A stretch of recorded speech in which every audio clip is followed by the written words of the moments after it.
नमस्कार, आदाब। Crime petrol Dastak में आप सभी दर्शकों का एक बार फिर से स्वागत है।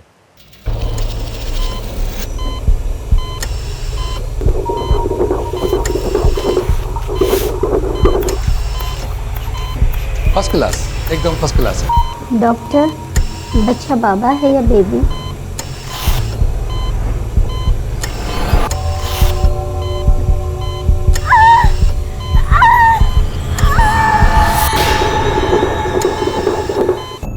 सदियों से हमारे देश में औरतों पर बेटा पैदा करने का प्रेशर बना रहा है। बेटी पैदा होना अक्सर अशुभ माना जाता है। कई बार फीमेल फीटस का अबॉर्शन किया जाता है और अक्सर बेटी पैदा हो जाने के बाद भी शिशु की हत्या की जाती है। जब भी कोई औरत टेंशन में आकर डॉक्टर से यह जानना चाहती है कि उसके पेट में लड़का है या लड़की, ये एक दस्तक है कि होने वाली मां पर दबाव है लड़का पैदा करने के लिए। जून 2011, महाराष्ट्र।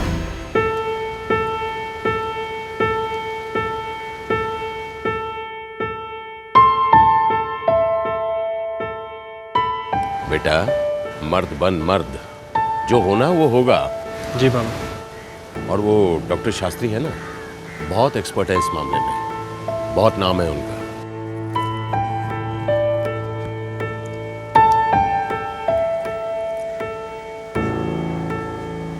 संभाल के।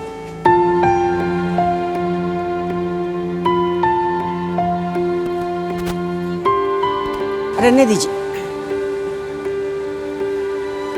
पता लगते ही फोन कर देना। हाँ जी आइए। संभाल के जाना।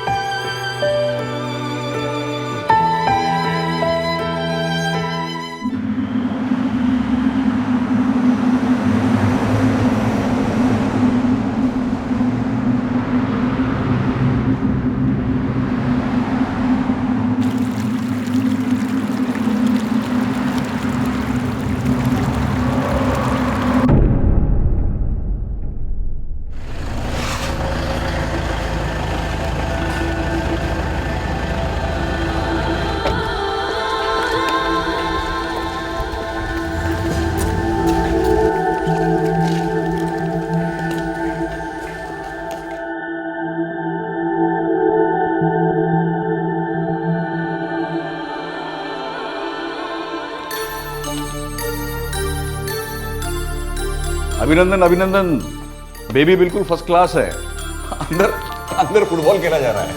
Thank you doctor.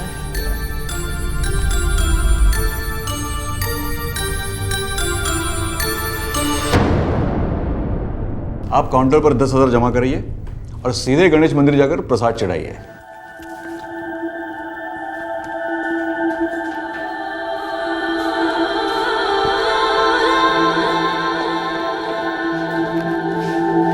Doctor Shastri, yes. मेरे बाबा मिस्टर विशंबर ने आपसे बात की होगी। हाँ हाँ हाँ, या।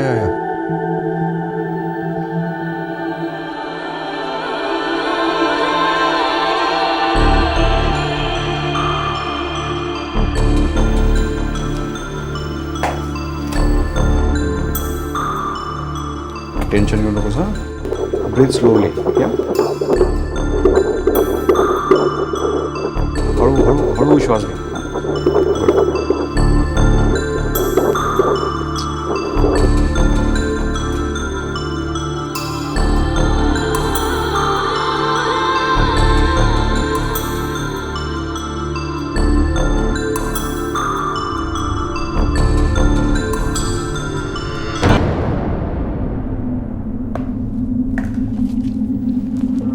आप काउंटर पर 40,000 जमा करिए और बाहर वेट करिए प्लीज।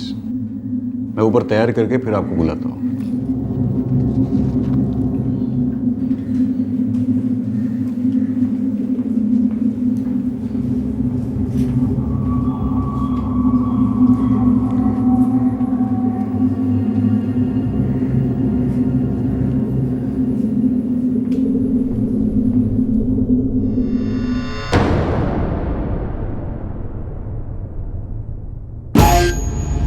दस 10,000,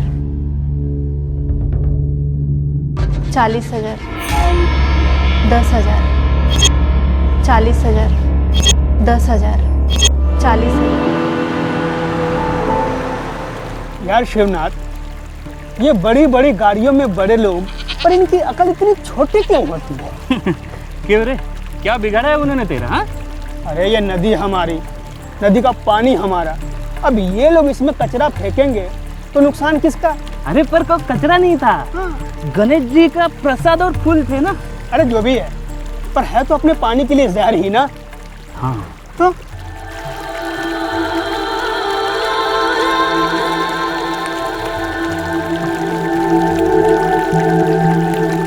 महाराष्ट्र के सांगली जिले में तासगांव का गणेश मंदिर बहुत मशहूर है। पिछले कुछ महीनों से यहाँ की नदी में प्लास्टिक बैग फेंके जा रहे थे। लोगों को लग रहा था कि ये गणेश मंदिर में चढ़ाए गए फूलों के बैग्स हैं, लेकिन दाल में कुछ काला जरूर था।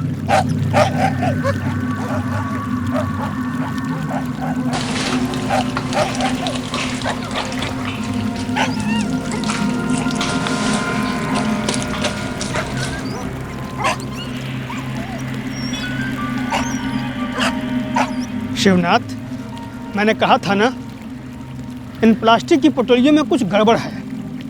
कभी कुत्तों को फूल प्रसाद खाते देखा है क्या?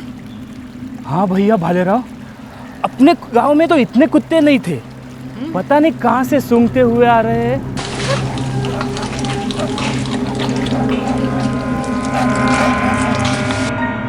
पिछले कुछ दिनों से तासगांव के निवासियों की नजर में आ रहा था कि उनके गांव में जंगली कुत्तों की तादाद अचानक बढ़ गई है और बढ़ती जा रही है। अनुमान लगाना आसान था कि ये सभी कुत्ते उन प्लास्टिक बैग से आकर्षित हो रहे थे, लेकिन किसी ने भी इस मामले की और गहराई में छानबीन करने की कोशिश नहीं की।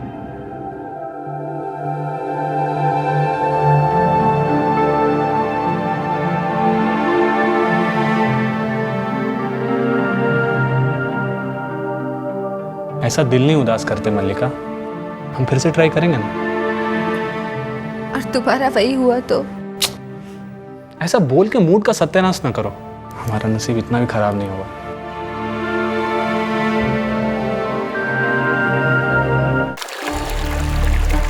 अरे कान के तो इतने अच्छे अच्छे आए थे, पूछ मत। लेने वाली थी रे मैं। कान का तो बहुत अच्छा अच्छा आया था, डायमंड में आता है ना वो खड़े का। अरे पूछ मत, वो सीरियल में आता है ना।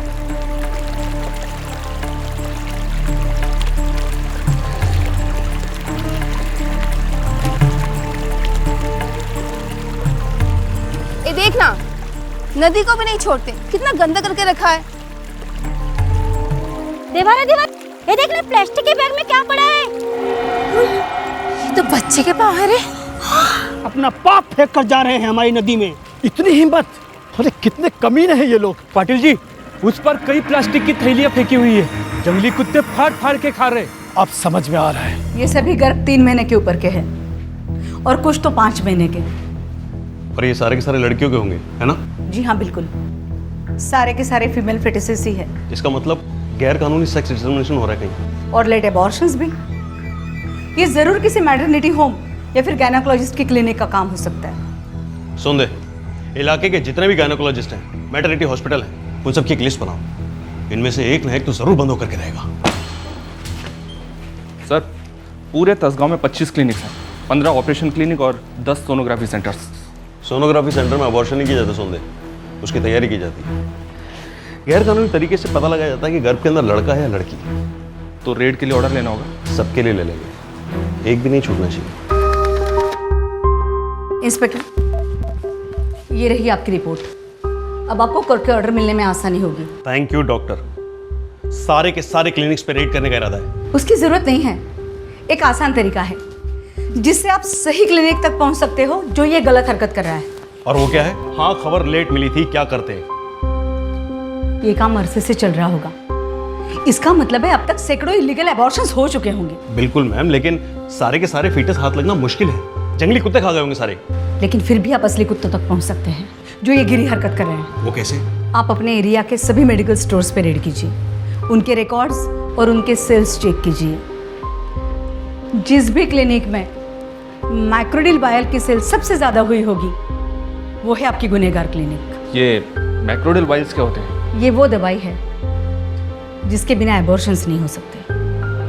Thank you very much doctor. मैं सिर्फ चाहती हूँ कि गुनहगार पकड़े जाएं। Bloody murderers.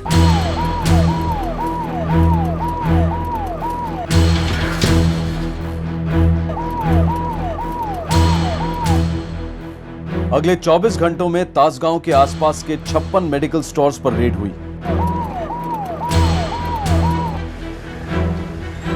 और आखिरकार पुलिस का तीर निशाने पर लग ही गया। सर आपको जरूर कोई गलतफहमी हुई है सर, मैं तो एक छोटा सा सप्लायर हूँ सर।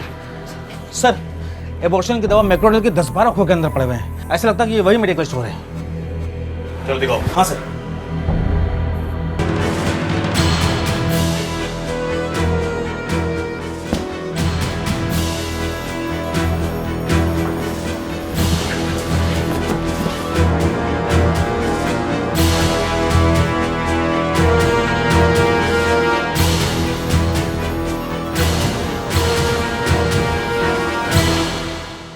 $2,970 मैक्रोडेल की डोसेस।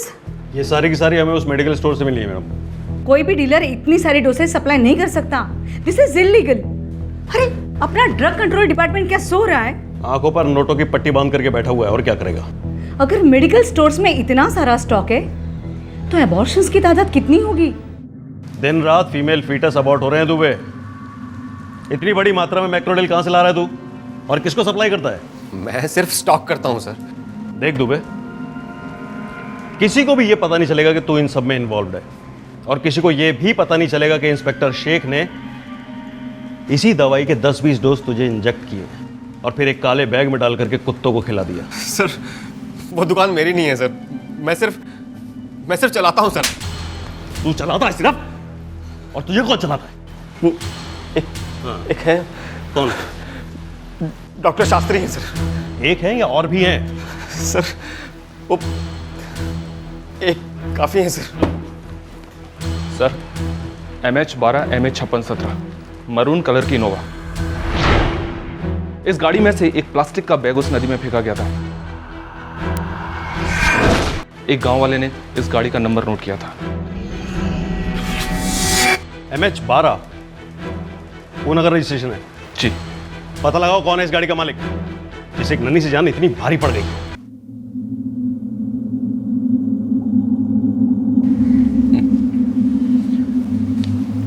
आप ये तलाशी वलाशी नहीं ले सकते, मेरे पेशेंट्स डिस्टर्ब हो जाएंगे। पेशेंट डिस्टर्ब हो जाएंगे, आपका बिजनेस डिस्टर्ब हो जाएगा डॉक्टर शास्त्री।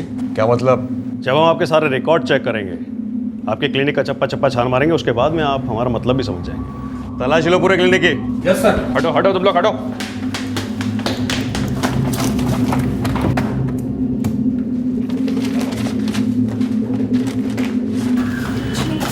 देखिए हमें अपना काम करने दीजिए।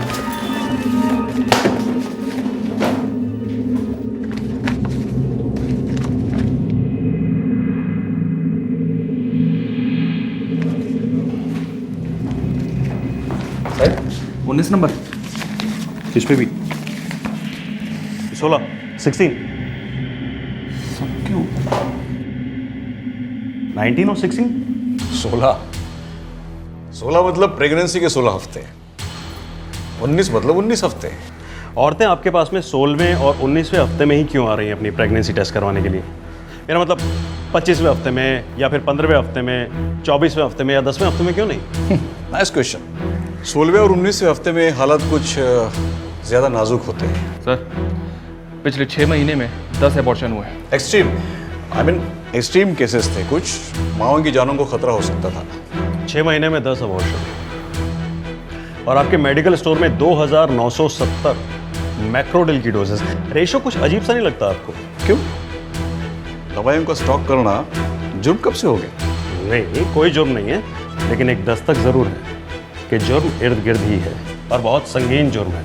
मुझे आपके दवाई के स्टॉक के सारे स्टेटमेंट्स, परचेज ऑर्डर की रिसीप्ट्स, डिटेल्स, सब कुछ चाहिए अभी। अभी तो यहाँ नहीं है, घर पे है, भिजवाता हूँ आपके पुलिस स्टेशन पे। सर बाहर कंपाउंड में कोई चीज़ मिली है, जल्दी चलिए सर। सोंडे, 16वां हफ्ता या 19वां हफ्ता? क्या बोल रहे हैं आप? मेरे तो कुछ समझ में नहीं आ रहा है। बोलेंगी तो अब तस्वीरें, डॉक्टर पोस्टमार्टम की रिपोर्ट बोलेगी अब। सोंडे, इस जगह के बराबर तलाशी लो, कोई भी जगह बचनी नहीं चाहिए निगाह से। और हाँ, ये हमारे अबॉर्शन एक्सपर्ट, रास्ता दो इसको। एक मिनट। क्या ग्राउंड्स क्या है आपके पास? आपके कंपाउंड में एक फीटस मिला है डॉक्टर। सो आपके मेडिकल स्टोर में दवाई मिली है हद से ज्यादा अबॉर्शन की। So what? अभी मैं आपसे उनके पेपर्स मांग रहा हूँ और आपके पास में दिखाने के लिए नहीं है और आप मुझसे ग्राउंड पूछ रहे हैं। पकड़े से। Hey, don't ever touch me. Don't touch me. Let me talk to my lawyer. Lockup में बात करिए अपने लॉयर से, क्योंकि जमानत तो आपको मिलेगी नहीं। एक मिनट। डॉक्टर शास्त्री की जमानत हुई। उसके लॉयर ने एंटीसिपेटरी बेल ले ली थी। पुलिस को डॉक्टर शास्त्री के कंपाउंड से फीटस मिला तो था, लेकिन वो तो वहां पर किसी ने भी फेंका हो सकता है। कानून को ठोस सबूत चाहिए थे। सर, वो इनोवा पुणे के एक बिजनेसमैन विशंबर की है। उसका लड़का और बहू तसगांव आए थे। जरूर शास्त्री क्लिनिक में अबॉर्शन कराने के लिए आए होंगे, नहीं तो वो काला प्लास्टिक का बैग नदी में क्यों फेंकते। मैंने पुणे जाने के लिए टीम रेडी कर दिया सर। Good, impressed. अब देखते हैं शास्त्री को जमानत कैसे मिल पाती है।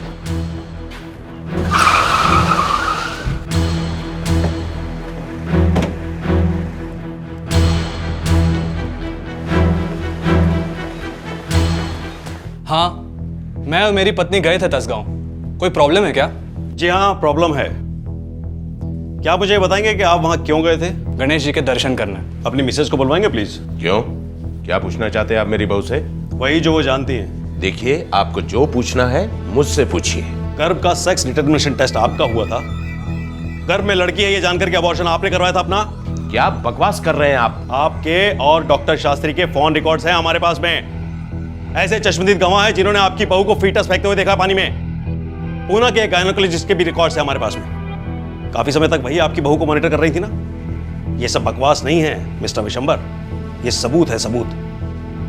अब आप अपनी बहू को बुला दें या फिर मैं आप दोनों को अरेस्ट करके पुलिस स्टेशन ले चलूं पूछताछ करने के लिए।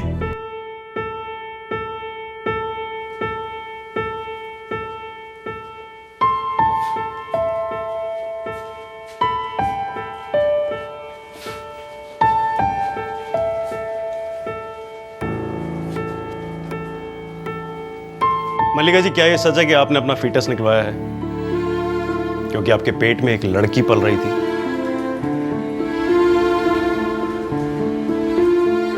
नहीं, मेरे प्रेगनेंसी में प्रॉब्लम थी, इसीलिए मैंने अबॉर्शन करवाया। मल्लिका जी, कानूनी अबॉर्शन के केसेस में माँ बाप अपने गर्भ को यहां वहां नहीं फेंक देते। आपने अपनी होने वाली बेटी को नदी में फेंक करके सबूत मिटाए अपने अपराध के।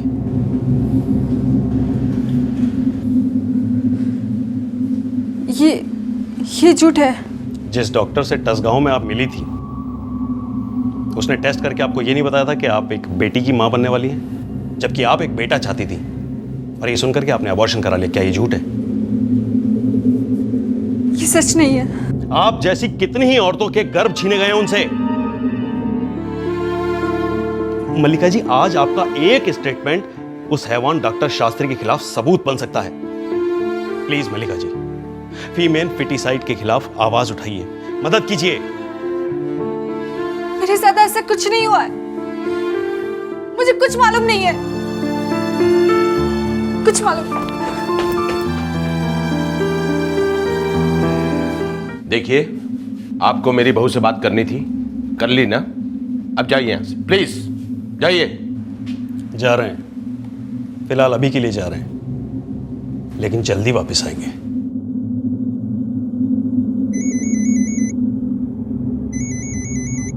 हेलो, डॉक्टर शास्त्री के खिलाफ सबूत चाहिए ना आपको? कौन बोल रहे हैं आप? देखिए, आप अपना नाम पता बता दीजिए। घबराइए नहीं, आपको पूरी प्रोटेक्शन दी जाएगी। मेरी चिंता छोड़िए, बस आप अपने ऑफिस जल्दी पहुंचिए। मैंने सबूत वहां भेज दिए हैं। 15-20 मिनट में आपको मिल जाएंगे। देखिए, अगर आप लाइव स्टेटमेंट देंगे तो हमारे सबूत और मजबूत होंगे। मैं जितना कर सकती थी मैंने किया है। हेलो हेलो,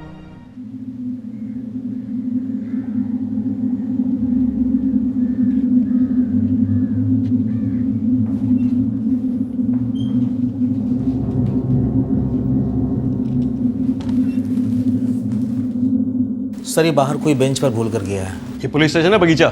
सॉरी सर, सुबह से पासपोर्ट वालों की काफ़ी भीड़ थी, इसलिए किसी ने ध्यान दिया नहीं। सर, उस औरत का फ़ोन स्विच ऑफ आ रहा है। शायद उसने किसी प्रीपेड सिम कार्ड से कॉल किया था। शायद वो लास्ट कॉल था। वो नंबर अब दोबारा यूज नहीं होगा। मैं एक वकील हूँ, एक एनजीओ के लिए काम करती हूँ। 6 महीने पहले मुझे पता चला कि डॉक्टर शास्त्री के क्लिनिक में कुछ गैर कानूनी काम चल रहे हैं। एक प्रेग्नेंट औरत की सहायता से मैंने डॉक्टर शास्त्री पर एक स्टिंग ऑपरेशन किया। हम दोनों डॉक्टर शास्त्री के क्लिनिक गए। उस औरत का हमें सेक्स डिटर्मिनेशन टेस्ट करवाना था।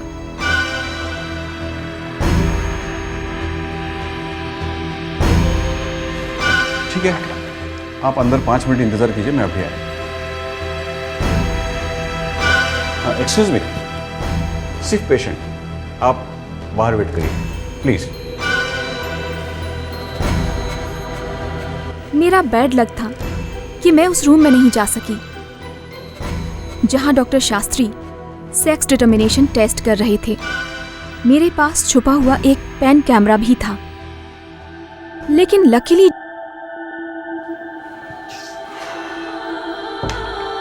हेलो, जो औरत मेरे साथ थी उसने ठीक उसी समय मुझे फोन किया जब डॉक्टर शास्त्री उसके गर्भ का सेक्स डिटर्मिनेशन टेस्ट कर रहे थे। मैंने उस औरत और डॉक्टर शास्त्री के कॉन्वर्सेशन को रिकॉर्ड कर लिया। Good, you are through. क्या है डॉक्टर, लड़का या लड़की? आपको क्या चाहिए? मुझे तो लड़का चाहिए। श्योर? या सर। ये लकी लड़का ही दिखा रहा है, कबड्डी खेल रहा है। ये रहे आपकी रिपोर्ट्स। इसे दिखाकर आप काउंटर पर 10,000 जमा करिए और सीधे गणेश मंदिर जाइए, गणेश जी को पेड़े चढ़ाइए और बेटे का इंतजार कीजिए। मैंने नोटिस किया कि मेरी पार्टनर की रिपोर्ट पर नंबर 16 लिखा गया था। जिस वेटिंग एरिया में मैं वेट कर रही थी वहां पर मैंने कुछ और ही नोटिस किया। बाहर बैठी इंतजार कर रही औरतों की रिपोर्ट्स पर नंबर 19 यानी 19 लिखा गया था और उन सबको काउंटर में 40,000 रुपए जमा करने को कहा गया और उन सबको इंतजार करने के लिए कहा गया, जबकि हमें सिर्फ 10,000 रुपए देकर जाने के लिए कहा गया। कई डॉक्टर्स से बात करने के बाद मुझे नंबर 16 और नंबर 19 का राज पता चला। मैंने रिपोर्ट्स की कॉपी सीडे के साथ भेजी है।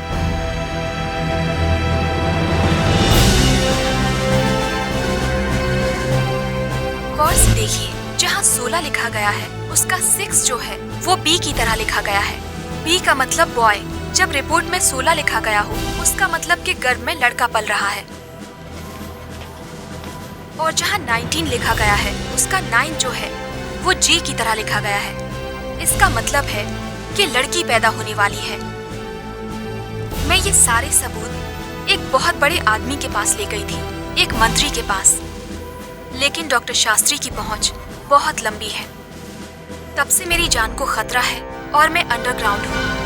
दूसरी सीडी में वो टेलीफोन कॉन्वर्सेशन है जो डॉक्टर शास्त्री और उस प्रेग्नेंट औरत के बीच हुई थी। मैं जानती हूँ इस केस के बारे में आप सीरियस हैं। ये सारे सबूत शायद आपकी मदद करें। All the best inspector Sheikh.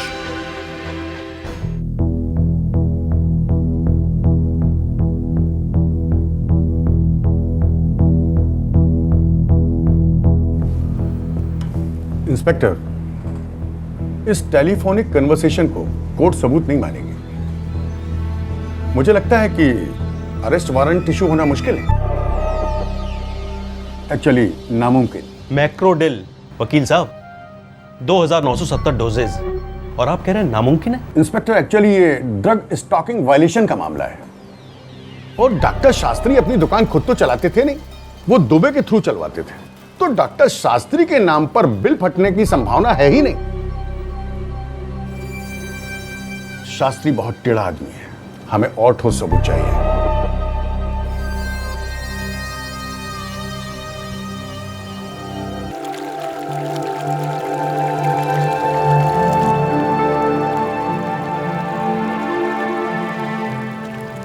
काश कोई कड़क सबूत हाथ तक पाता। कैसे नन्ही नन्ही बच्चों की जान ले रहे हैं लोग। सच कहूँ तो सर हमें इस केस को क्लोज कर देना चाहिए, क्योंकि अगर हमारे हाथ कोई ठोस सबूत लग भी गया तो ये शास्त्री ऊपर से जैक लगाएगा और छूट जाएगा और हम केवल देखते रह जाएंगे सर। और पब्लिक सोचेगी कि पुलिस निकम्मी है, नकारा है, सिर्फ इन जैसे कुछ लोगों की वजह से। महाराष्ट्र गरीब राज्य नहीं है, लिटरेसी में भी पिछड़ा हुआ नहीं है, लेकिन इसके बावजूद इस स्टेट में मेल फीमेल रेशो बहुत ही पुअर है। लड़के ज्यादा होते जा रहे हैं और लड़कियां कम। ऐसे में एक डॉक्टर खुलेआम गैर कानूनी सेक्स डिटर्मिनेशन कर रहा है, अबॉर्शन कर रहा है, लेकिन शासन चुप है, मानो वो अंधा, बहरा और गूंगा हो गया हो। दूसरी तरफ पुलिस ठोस सुराग ढूंढने के लिए हाथ पैर मार रही थी। मामला होपलेस लग रहा था, लेकिन नहीं, इंसाफ के घर में देर है, अंधेर नहीं। सर, आपसे कोई लेडीज मिले आई हैं। कहाँ से? पूना से, मिसेस मल्लिका।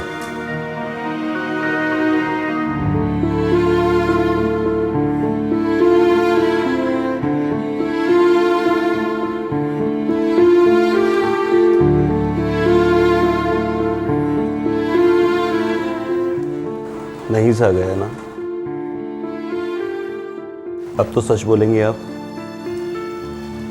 इसीलिए आई हूँ मैं यहाँ पे। आपका स्टेटमेंट रिकॉर्ड करना चाहता था वकील के सामने। चलेंगी? जब मुझे पता चला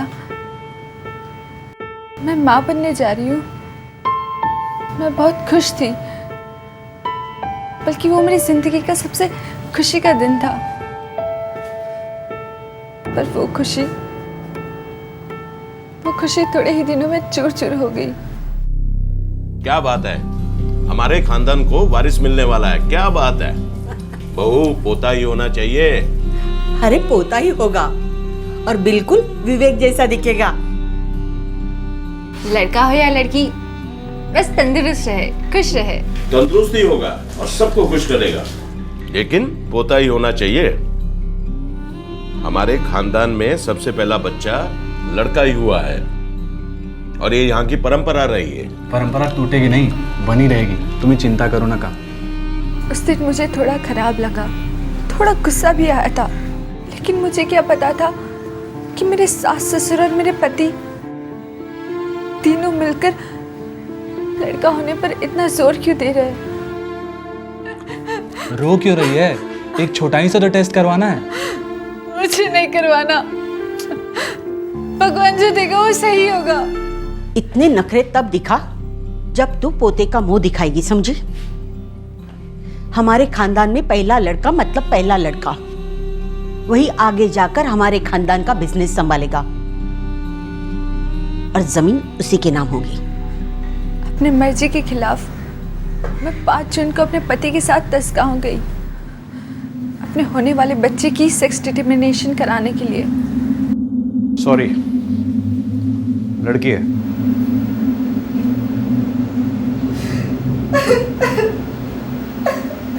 जो भी है आपको तय करना है, लेकिन जल्दी कीजिए। 5 मिनट में आप मेरे केबिन में आके मिलिए।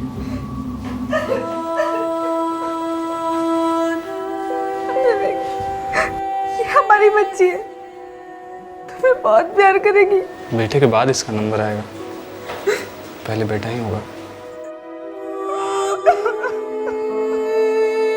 मेरी मर्जी नहीं थी, बिल्कुल नहीं थी। वो अबॉर्शन मेरे साथ जबरदस्ती किया गया। मैंने मेरी बेटी की हत्या की है। मैं गुनहगार हूँ, गुनहगार। मैंने मेरी खूबसूरत बच्ची की लाश को उस नदी में फेंक दिया।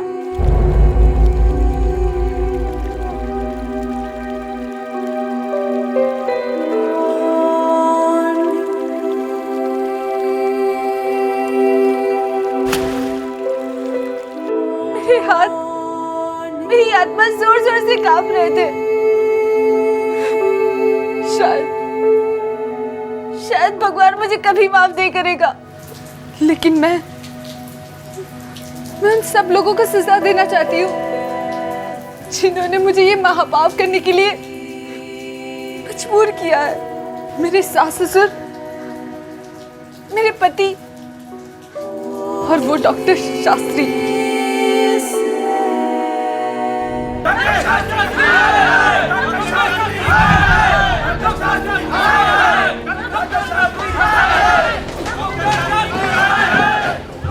मैं जानता हूँ डॉक्टर शास्त्री कि आपके हाथ में कई बड़ी हस्तियों के पत्ते हैं, लेकिन मेरा पत्ता नहीं है। मैं पागल कुत्ते की तरह तुम्हें ढूंढता रहूंगा, नोचता रहूंगा। जितनी बार आप मेरे जबड़े से निकल करके भागेंगे, मैं उतनी बार आपको पकड़ के काटता रहूंगा। पागल कुत्तों के साथ क्या किया जाता है तुम अच्छी तरह जानते हो इंस्पेक्टर शेख। बहुत अच्छी तरह जानता हूँ। और एक बात आप भी जान लो, हजारों बच्चियों की रूहें तुम्हें बद्दुआएं दे रही हैं। तुम बच नहीं सकते। No chance.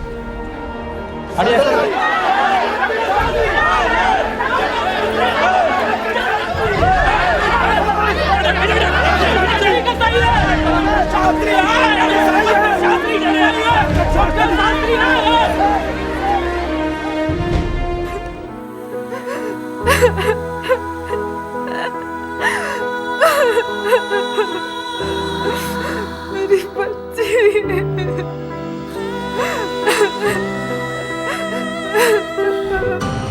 नमस्कार, आदाब।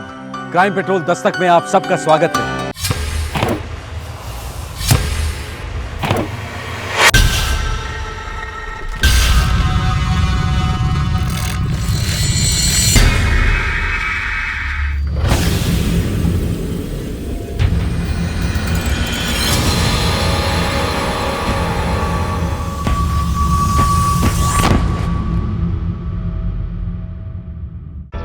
किसी गवाह का आरोपी पर उंगली उठाना एक दस्तक होती है कि वो आरोपी गवाह के गिरेबान तक पहुंच सकता है।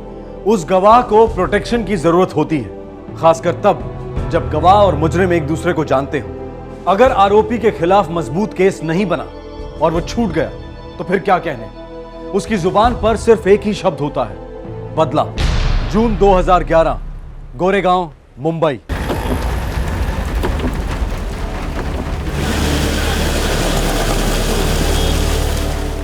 मुंबई का बारिश का कोई भरोसा नहीं है, कब आता है कब जाता है मालूम ही नहीं पड़ता। इंदोशी आ गया साहब। मालूम है मेरे को, गाड़ी साइड में दबा दे।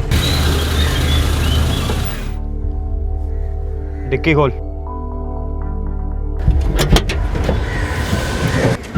हाथ दे।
गला घोटा गया, पर इनके गले पर कोई उंगलियों के निशान नहीं।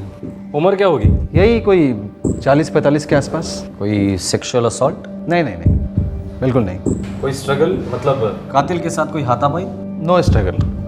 हाँ, मैंने इनके ब्रेन, इनके कान और इनके मुंह के अंदर की प्रिलिमिनरी एग्जामिनेशन किया है। फुल चांस है कि इन्हें बोलने और सुनने में प्रॉब्लम थी। मतलब टोटल ब्लाइंड केस है, कोई आइडेंटिफिकेशन नहीं, कोई फिंगरप्रिंट्स नहीं। हमारे पास है सिर्फ एक गूंगी बहरी औरत की लाश।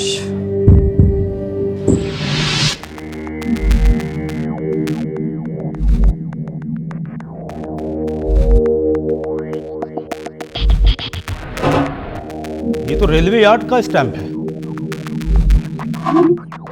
या तो विक्टिम इससे कनेक्टेड है या कातिल, या फिर दोनों।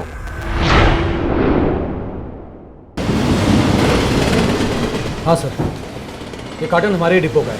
मैं इसे पहचानता हूँ। इस औरत को पहचानते हो?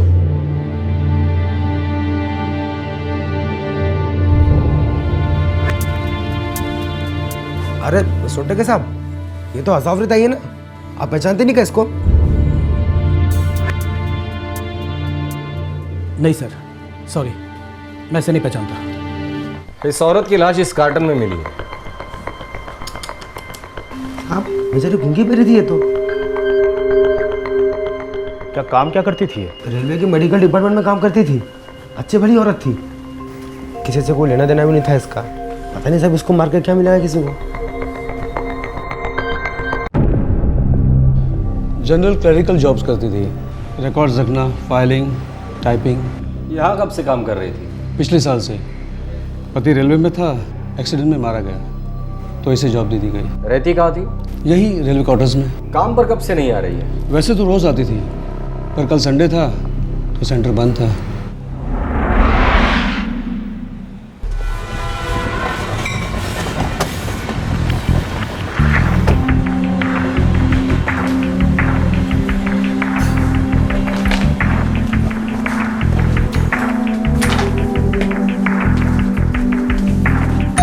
क्या बात है साहब? आसावरी जोशी यही रहती थी? रहती थी पर अब नहीं।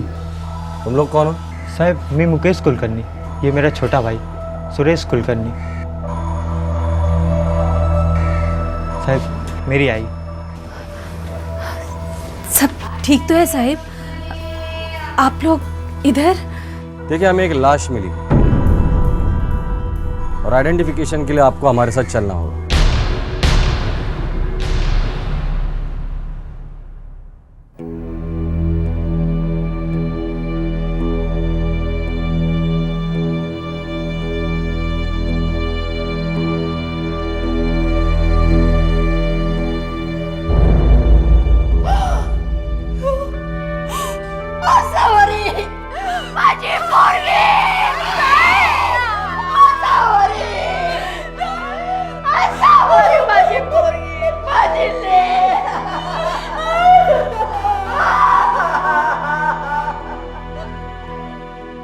पैंतालीस वर्षीय गूंगी बहरी रेलवे कर्मचारी असावरी जोशी की लाश को आखिरकार पहचाना गया। लाश को उसकी मां, छोटी बहन लता और 2 भतीजों सुरेश और मुकेश के हवाले कर दिया गया। अब सबकी जुबान पर एक ही सवाल था, आखिर क्यों हुआ था असावरी जोशी का कत्ल? क्यों उसकी लाश को कार्टन में ठूस कर सड़क के किनारे किसी कूड़े कचरे की तरह फेंक दिया गया? मैं मंदिर से घर वापस आई तो देखा कि आसावरी घर ही नौकती साहब।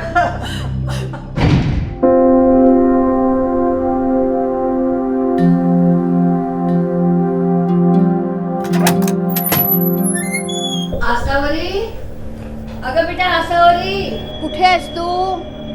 अगे ए आसू, आसू, आसू, आसू कुठे आहेस तू? आसू! वो अकेली कहीं नहीं जाती थी, कभी नहीं जाती थी, मगर शाम तक वो जब घर नहीं लौटी ना, मेरे तो हाथ पैर ठंडे हो गए थे। अब तीनों में से उस वक्त घर पर कोई नहीं था? आसू ताई और आई अलग रहते थे साहब। आसू मौसी ने नया फ्लैट लिया था साहब, और हम लोग आसू ताई के रेलवे वाले क्वार्टर में रहते थे साहब। पूरा क्वार्टर यहाँ वहाँ सब जगह ढूंढा, फिर जब रात हो गई तो हमने रेलवे पुलिस स्टेशन में कंप्लेन लिखवाई सर, कॉपी भी है मेरे पास। पोस्टमार्टम रिपोर्ट के हिसाब से आसावरी की कातिल के साथ कोई हाथापाई नहीं हुई थी। इसका मतलब है कि कातिल कोई पहचान का था। आप बता सकते कि आसावरी जोशी का किससे मिलना जुलना था? कोई दोस्त या रिश्तेदार? नहीं साहब, जब भी मेरे जीजा जी हेमंत जोशी ऑफ हुए तभी से ताई किधर भी आती जाती नहीं थी, केवल ड्यूटी और घर। और अगर किधर भी आना जाना होता था इनमें से कोई एक होता था उनके साथ। हम तो जानते हैं ना कि ताई बोलो सुन नहीं पाती थी साहब। पर कल संडे था, छुट्टी का दिन, हो सकता है कहीं घूमने फिरने चली गई हो, मतलब गार्डन में या मंदिर में। नहीं साहब, अगर किधर भी होती तो या नए वाले फ्लैट में या फिर हमारे साथ क्वार्टर में साहब। आसू मौसी जो करती थी हम लोगों के लिए ही करती थी, हम दोनों को अपने बेटे जैसा मानती थी साहब। बहुत अच्छी थी साहब, बहुत अच्छी थी।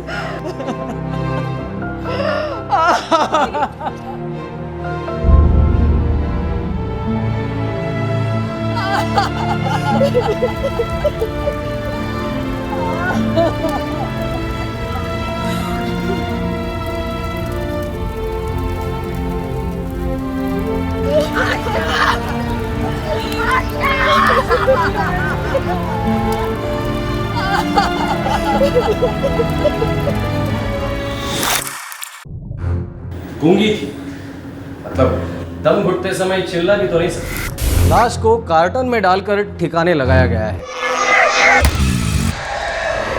सर इस तरह के कार्टन तो हमने मेडिकल सेंटर और रेलवे यार्ड दोनों ही जगह देखे हैं। और ये दोनों जगह संडे को बंद होती है, तो फिर वो वहाँ गई क्यों?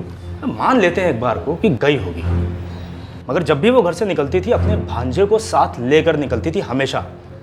इस बार जहाँ भी गई है अकेले गई। वही तो, वो अकेली गई तो गई क्यों? क्यों? पर्सनली वो मेरी फेवरेट थी, इतनी कोऑपरेटिव और हार्ड वर्किंग।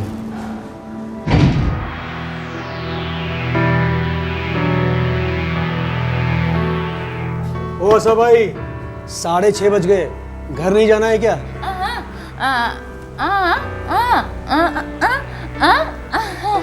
ठीक है, 5 मिनट में फाइल करके घर चली जाना।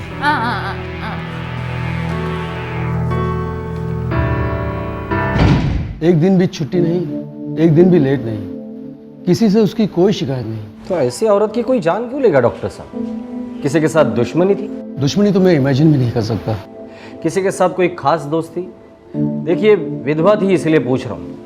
आपके डिपार्टमेंट में से किसी के साथ उनका अफेयर था? डिपार्टमेंट में से तो कोई नहीं था, हाँ एक आदमी जरूर था।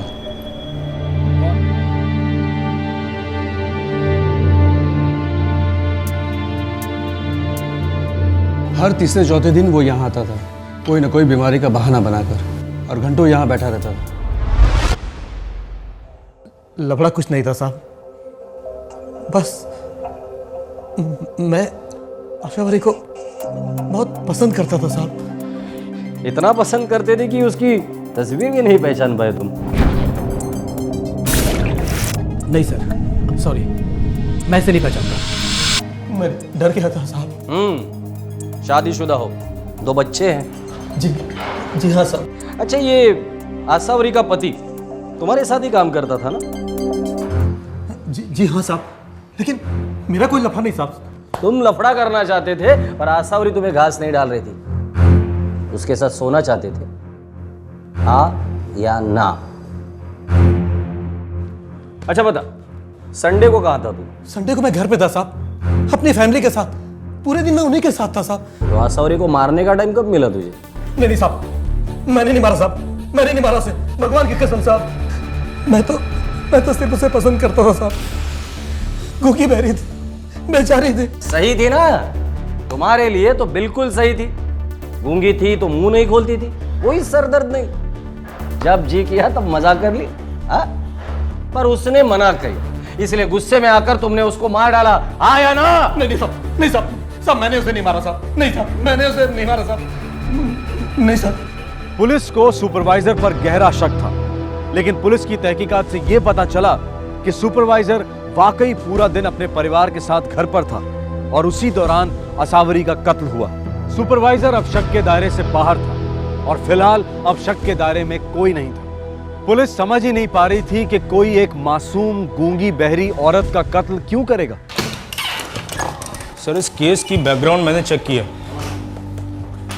आसावरी का फ्लैट 4 महीने पहले खरीदा गया था, तब से वो अपनी माँ के साथ वहाँ पे रह रही है। और अपना खुद का रेलवे क्वार्टर उसने अपनी बहन को रहने के लिए दे दिया, जो अपने लड़कों के साथ वहाँ रहती है। जी, लता, उसकी छोटी बहन, विधवा है वो भी।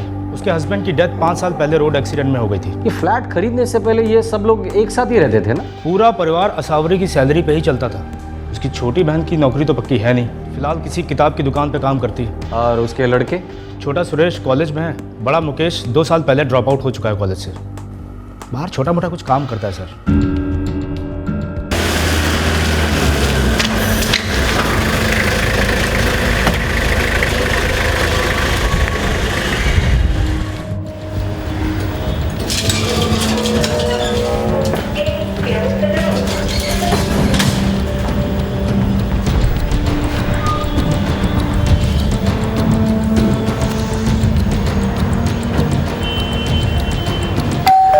सुबह के 9 बजे थे जब मैं मंदिर के लिए निकली थी। अजय अब चाबी हमेशा यहाँ पायदान के नीचे ही रखती है? हो साहब, घंटी बजाने का कोई मतलब ही नहीं था। क्योंकि मेरी आंसू सुन ही नहीं सकती थी। अब पिछले 4 महीने से यहाँ रह रही है। हो सर,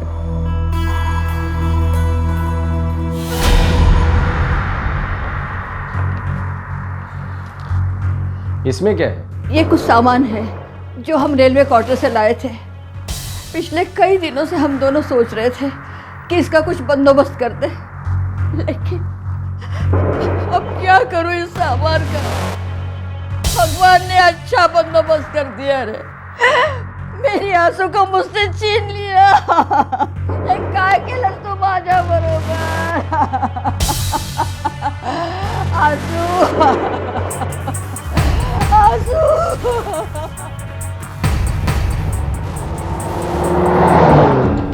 हो सकता है खून घर पर ही हुआ हो। सुन नहीं सकती थी, चिल्ला नहीं सकती थी, आराम से काम कर कर चला गया होगा। सर मुझे लगता है ये काम किसी जान पहचान वाले का ही होगा। उसको पता होगा कि चाबी डोरमैट के नीचे रहती है। उसने चाबी निकाली होगी, दरवाज़ा खोला होगा और चुपचाप अंदर आ गया। सोमवार सुबह लाश वाला कार्टन यहाँ मिला था। पोस्टमार्टम के हिसाब से लाश 24 घंटे पुरानी थी। आसावरी की माँ सुबह 9 बजे मंदिर गई, 11 बजे लौटी। खून इसी बीच हुआ है। बिल्कुल सर, बॉडी को कार्टन में रखा गया होगा रात तक और सुबह यहाँ लाके डंप कर दिया गया होगा। 24 घंटे में तो लाश भारी हो जाती है। और आसावरी का घर यहाँ से कम 25 मिनट दूर। रेलवे क्वार्टर से 15 मिनट। एक काम करो जी, इस एरिया के जितने भी लोकल टैक्सी, रिक्शा या टेम्पो वाले हैं सबसे पूछताछ करो। ठीक है सर। अरे क्या छोटू, अभी तक कैरम नहीं सीख पाया तू? ए सचिन, स्कूल नहीं जाना क्या? पूरा दिन कैरम कैरम। आई बस एक गेम, बस एक लास्ट। बिल्कुल नहीं, लास्ट कर करके इस मुकेश की तरह लास्ट आएगा। अरे वो ताई, जास्ती डायलॉग मत मार। मैं नहीं बुलाया तेरे लड़के को इधर। हाँ, तू क्यों बुलाएगा? तू तो सपेरा है ना, सिर्फ बीन बजाता है। क्या बक रही है ताई तू? तेरे को बरोबर मालूम है मैं क्या बोल रही हूँ। बच्चे तेरे पास लौ चुंबक की तरह चिपकते हैं, जैसे सोनू चिपका था, है ना, पिछले साल। अरे ताई, जास्ती भेजा मत सर का, समझी ना? जास्ती बात बोलेगी तो भारी पड़ेगा, बोले देता हूँ। जो गलत करता है उसी को भारी पड़ता है। लेके जाता है इसको, लेके जा। चल सचिन, आज के बाद तुझे इस मुकेश के साथ देखा ना तो तेरी टांगे तोड़ दूंगी। ये औरत कौन है और सोनू कौन है? अरे छोड़िए ना साहब, वो औरत थोड़ा मेंटल है, कुछ भी बोलती है। मुकेश, ये मौसी तुमसे बहुत प्यार करती थी ना? हो साहब। तो उसके कातिल को पकड़ने में हमारी मदद करोगे? मैं क्या मदद कर सकता हूँ साहब? मुकेश भी क्या हुआ इंस्पेक्टर साहब? देखिए, हमें लगता है कि संडे सुबह आपकी बहन के फ्लैट में कोई गया था, उनका खून किया, उनकी लाश को कार्टन में डाला और सुबह सुनसान सड़क पर छोड़ दिया।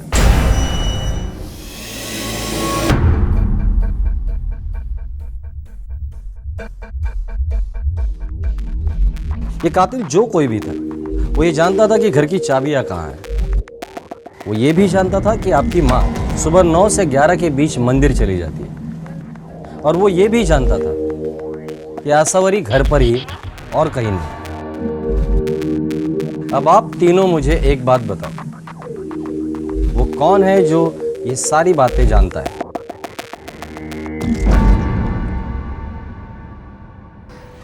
संडे को सुबह 8:30 बजे मैं घर से निकल गई थी साहब। कहाँ? एक फ्लैट देखने के लिए। जहाँ तक मुझे पता है आपकी आमदनी इतनी नहीं है कि आप फ्लैट खरीद सकती है लता कुलकर्णी। आसुताई हमें लोन दे रही थी। फ्लैट देखने आप अकेली गई थी? नहीं, मैं भी गया था आई के साथ। और तुम? मैं तो घर पर ही था साहब। क्यों? तुम क्यों नहीं गए? ए मुकेश, उठना। क्या रे, कुंभकर्ण की तरह सोता रहता है? क्या है आई? अरे वो फ्लैट देखने नहीं जाना क्या? तेरे को कागज दिए थे ना जेरॉक्स कराने के लिए, भूल गया क्या? अरे ना आई, तू भूल गई। अरे मैंने बोला था ना मेरे को नहीं जाने का फ्लैट देखने को, तू सुरेश को ले जा। बस मुझे नहीं जाना था फ्लैट देखने। क्यों? क्योंकि आई आंसू मौसी से लोन लेने वाली थी और मुझे पसंद नहीं था। वो भी तो तुम्हारी माँ समान थी, तो पसंद क्यों नहीं था? एक बार मुकेश ने आसुताई से कुछ पैसे मांगे थे चाइनीज गाड़ी के धंधे के लिए। मौसी, मेरे को बिजनेस करना है, मुझे 20,000 रुपए दो ना। अरे मौसी सुनो तो, दे दो ना मुझे पैसे। ये कॉलेज वॉलेज मेरे बस की बात नहीं है मौसी।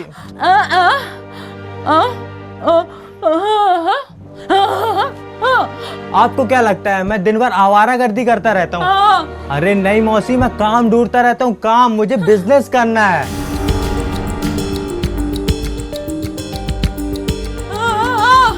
अरे आप समझती क्यों नहीं हो मौसी? अरे मुझे नहीं करना पढ़ाई लिखाई, मुझे बिजनेस करना है। तो आसावरी मौसी ने तुम्हें चाइनीज टपरी के लिए पैसे देने से इनकार किया, पर तुम्हारी माँ को फ्लैट खरीदने के लिए वो पैसे दे रही थी, और यही बात तुम्हें पसंद नहीं आई, इसलिए तुम फ्लैट देखने नहीं गए, करेक्ट? हाँ साहब। एक काम करो, 2 हवालदार यहाँ लगा दो जी, और ये मुकेश की हिस्ट्री निकालो, उसकी हर मूवमेंट पे नजर रखना। ये सोनू एंगल क्या है वो भी जरा चेक करना।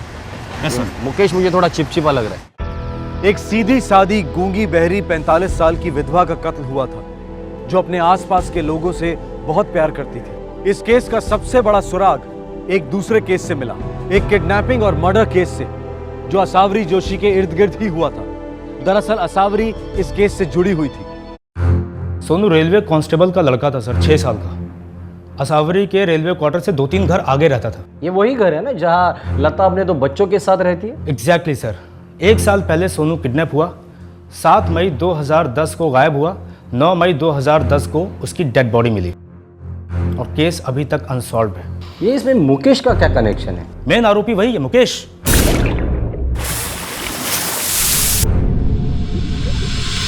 Sir, Goregaon railway police station में ये केस दर्ज हुआ। पुलिस को किसी ने बताया कि सोनू को आखिरी बार मुकेश के साथ देखा गया। सोनू को मुकेश के साथ आखिरी बार देखा था, ये बात पुलिस को किसने बताई?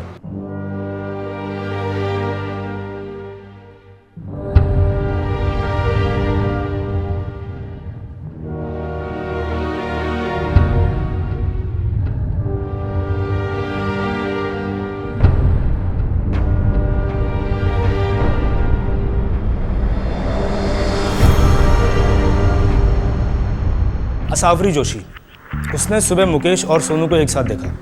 उसके बाद सोनू को किसी ने नहीं देखा।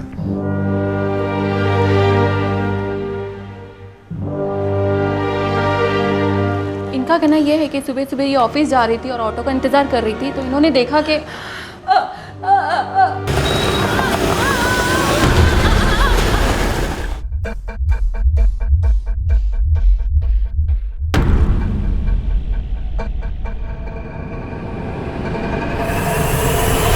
सर, मुकेश ने कबूल किया कि वो उस सुबह सोनू के साथ था, मगर उस पर कोई किडनैपिंग का चार्ज नहीं लगा। उसका रिकॉर्ड एकदम क्लीन था, लड़का एकदम साफ था सर। और अभी भी साफ ही है मुकेश।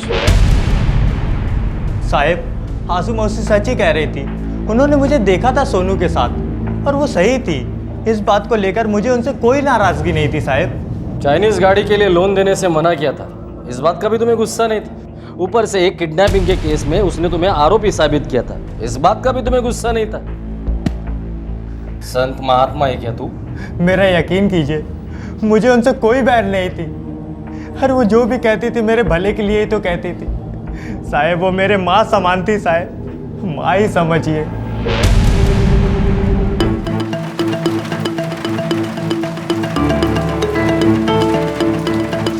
आप लोग क्या मुझ पर शक कर रहे हैं साहब? किडनैपिंग वाले केस को 1 साल हो गया, चाइनीज ठेला वाले केस को 2 साल हो गया। अगर मेरे को बदला लेना ही होता तो मैं कभी का ले चुका होता। 1 साल इंतजार क्यों करता? प्लानिंग के लिए तो वक्त लगता ही है ना। ऊपर से 4 महीने पहले तक तुम लोग एक ही छत के नीचे रहते थे। जब वो तुमसे अलग रहने लगी तब तुम्हें मौका मिला अपने प्लान को अंजाम देने का। सच कह रहा हूं ना मैं? तुम अपने मौसी का खून इसलिए करना चाहते थे क्योंकि वो तुम्हारी मदद करने के बजाय तुम्हें किडनैपिंग का आरोपी बना दिया था उसने। तुम इसीलिए सही दिन और सही वक्त का इंतजार कर रहे थे, और वो मौका तुम्हें संडे को मिला। जब तुम्हारी माँ फ्लैट देखने गई तो तुम उसके साथ नहीं गए, बल्कि अपने मौसी के घर पे गए और उसका खून किया तुमने। झूठ है। यही सच है, हाँ?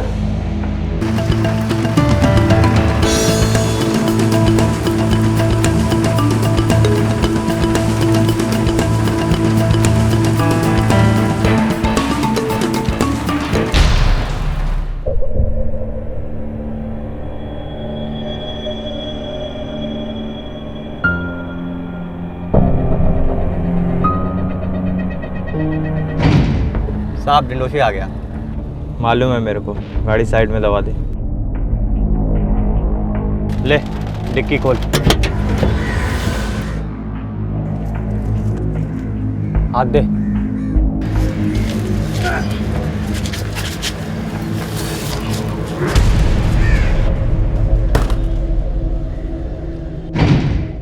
साहब ये वही आदमी है, मैं गोरेगांव रेलवे क्वार्टर से इसको लेके आया। साहब इस आदमी के पास बहुत बड़ा और भारी पार्सल था। मुकेश फिर एक बार एक संगीन जुर्म में आरोपी बन गया था, लेकिन इस बार वो सबूत ना होने के कारण छूटने वाला नहीं था। मुकेश के खिलाफ ठोस सबूत इकट्ठा हो रहे थे। इस बार मुकेश के पाप का खड़ा फर चुका था। हाँ, खुन्नस थी मुझे उन पर। बचपन से ही मुझे सेकंड क्लास समझती थी हर चीज में। सुरेश हीरो और मैं जीरो। हर बात पे काटती थी मुझे। जब वो मेरे आसपास होती थी ना, भेजा फ्राई होता था मेरा। ऐसा लगता था अगर वो मेरी जिंदगी में रहेगी तो कभी कुछ नहीं कर पाऊंगा। हाँ, सोनू की किडनैपिंग मैंने ही की थी। पैसे चाहिए थे मुझे, अय्याशी के लिए नहीं, बिजनेस के लिए। अगर आंसू मौसी ने दिए होते तो किडनैपिंग ही क्यों करता।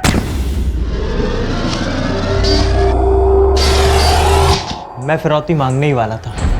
सोनू का बाप मालदार था, दे देता आराम से। सोनू को तूने मार डाला? हाँ। क्यों? ऑलरेडी मुझ पर ही शक था। अब ना पैसे मांग सकता था और ना बच्चे को छोड़ सकता था, इसलिए मार डाला। कैसे मारा उसे? कैसे मारा सोनू को? गला दबाकर। मौसी को भी ऐसे ही मारा था ना तूने, गला दबाकर। उस संडे की सुबह को मैं जानबूझकर माँ के साथ नहीं गया। मुझे पता था आंसू मौसी घर में अकेली हो।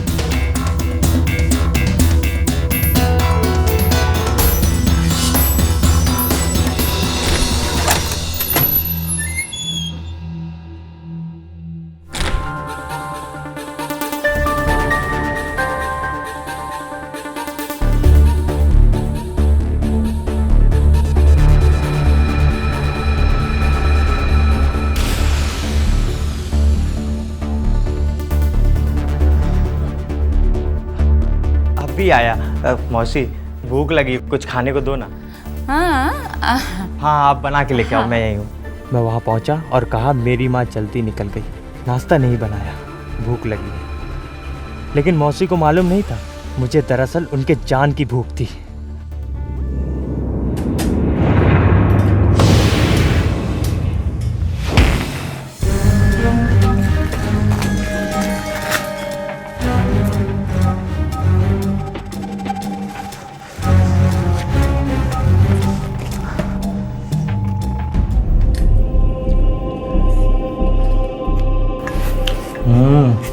मस्त बने, बहुत अच्छी बनी।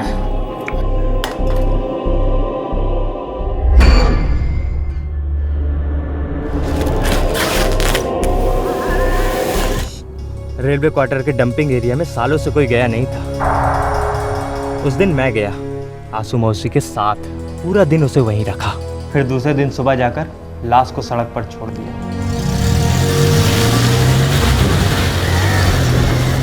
तुम्हें क्या लगा तुम कभी पकड़े नहीं जाओगे? अगर टैक्सी नहीं ली होती ना शायद, तो शायद मैं यहाँ पर नहीं बैठा होता। आंसू मौसी को तो समंदर में फेंक देना चाहिए था। अब दोबारा ऐसी गलती नहीं करूँगा। दोबारा ऐसी गलती नहीं करेगा? हाँ, ऐसी गलती नहीं करेगा? हाँ? हाँ?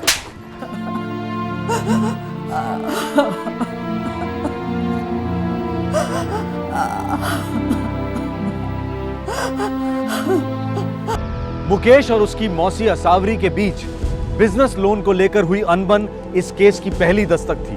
सोनू किडनैपिंग और मर्डर केस में मुकेश का इन्वॉल्वमेंट एक बहुत बड़ी दस्तक थी कि लड़के में खतरनाक मुजरिम वाली हैवानियत कूट कूट कर भरी है। गूंगी बहरी होने के बावजूद असावरी ने इस दस्तक को सुना, इसीलिए उसने मुकेश का साथ कभी नहीं दिया।